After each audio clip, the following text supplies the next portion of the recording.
Hello everyone, welcome back to Shri stories. So ವಿಷಯ ಎಂತ ಗೊತ್ತುಂಟ, ನಾಡಿದ್ದು ಏಪ್ರಿಲ್ 14ಕ್ಕೆ ವಿಷು ಆಚರಣೆ.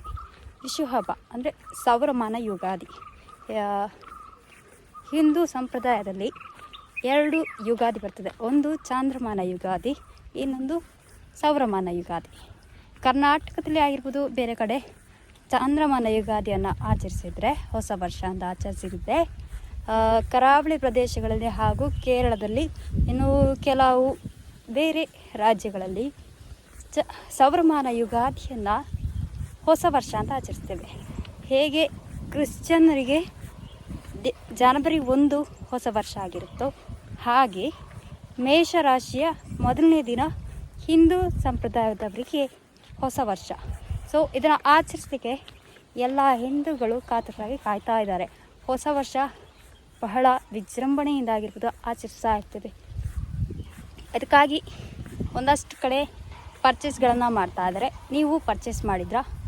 ಸೊ ಈ ಸೌರಮಾನ ಯುಗಾದಿಯಿಂದ ಏನಿದೆ, ಅದು ವಿವಿಧ ರಾಜ್ಯಗಳಲ್ಲಿ ವಿವಿಧ ಹೆಸರಿನಲ್ಲಿ ಆಚರಿಸಲ್ಪಡುತ್ತದೆ.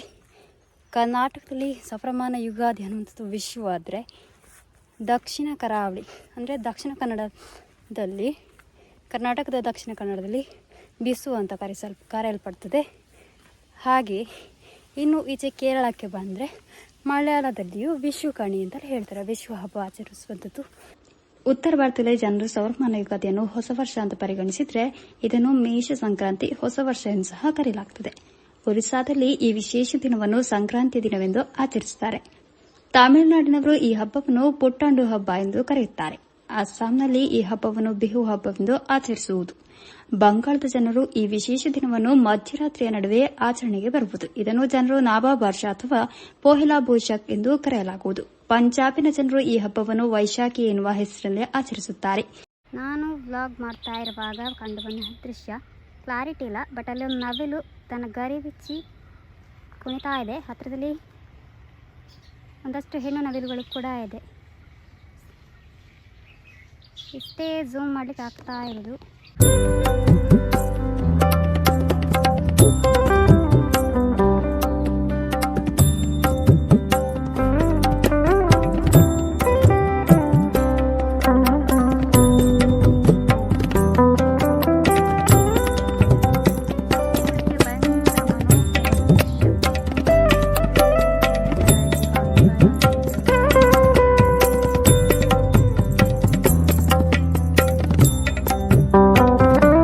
ಆದರೆ ಶಾಪಿಂಗ್ ಹೋಗಬೇಕು ಅಂತ ಉಂಟು. ನಂಗಲ್ಲ, ನನ್ನ ಗಂಡನಿಗೆ ಡ್ರೆಸ್ ತೆಗಿಲಿಕ್ಕೆ ಅಂತ.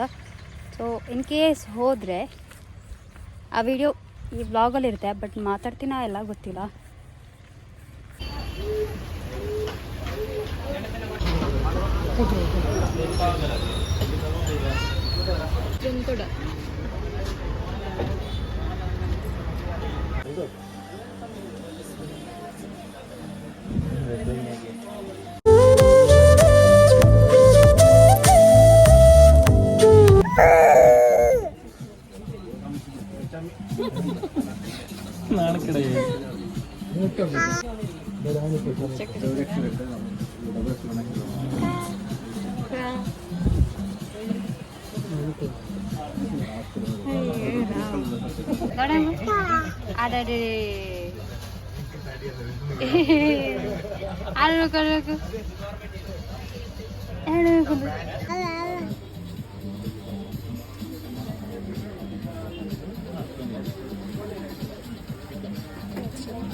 ಶಾಪಿಂಗ್ ಏನು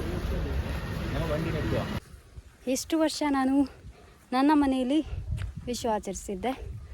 ಈಗ ನನ್ನ ಮನೆ ತಾಯಿ ಮನೆ ಆಗಿದೆ. ಈಗ ಗಂಡನ ಮನೆ ಇರುವಂಥದ್ದು ನನ್ನ ಮನೆ ಅಂತ ಆಗಿದೆ. ಬಟ್ ಸ್ಟಿಲ್ ಹೇಳುವಾಗ ಗಂಡನ ಮನೆ, ತಾಯಿ ಮನೆ. ಇಲ್ಲೇ ಮೊದಲ ಬಾರಿ ವಿಷಯ ಆಚರಿಸ್ತಾ ಇದ್ದೇನೆ. ಯಾವ ರೀತಿ ಇದೆ ಅಂತ ನೋಡಬೇಕು. ನಿನ್ನೆ ಸ್ವಲ್ಪ ದಿನ ಹಿಂಚೆ ವಿಡಿಯೋ ಹಾಕಿದ್ದೆ. ಅಟ್ಲೀಸ್ಟ್ ಸ್ವಲ್ಪ ಆದರೂ ವ್ಯೂಸ್ ಬರ್ಬೋದು ಅಂತ ಆಲೋಚನೆ ಮಾಡಿದ್ದೆ. ಎಂಥ ವ್ಯೂಸ್ ಬರಲಿಲ್ಲ. ಅದಾಗಿ ನೆಕ್ಸ್ಟ್ ಡೇ ಕೂದಲು ಜೋಡಾಟ ಅಂತ ವಿಡಿಯೋ ಹಾಕಿದ್ದೆ. ಸಾಧ್ಯ ಆದರೆ ಅದನ್ನ ವೀಕ್ಷಿಸಿ. ಭಯಂಕರವಾಗಿ ಉಂಟು. 2 ರಂಗಸ್ಥಳದಲ್ಲಿ ಒಂದೇ ಸಮಯದಲ್ಲಿ ಒಂದೇ ಪ್ರಸಂಗ ನಡೆಯುವಂಥದ್ದು. ದೇವಿಯ ಮಹಾತ್ಮೆ ಪ್ರಸಂಗ ಏನಿದೆ ಅದು 2 ಸ್ಟೇಜ್ನಲ್ಲಿ ಒಂದೇ ಸಮಯದಲ್ಲಿ 2 ಮೇಳಗಳಿಂದ ನಡೀತಾ ಇತ್ತು. ಸಾಧ್ಯ ಆದರೆ ಆ ವಿಡಿಯೋದ ಕೆಳಗೆ ಫುಲ್ ಯಕ್ಷಗಾನ ಪ್ರಸಂಗ ಇರುವ ಲಿಂಕನ್ನು ಹಾಕ್ತೇನೆ, ನೀವು ನೋಡಿ.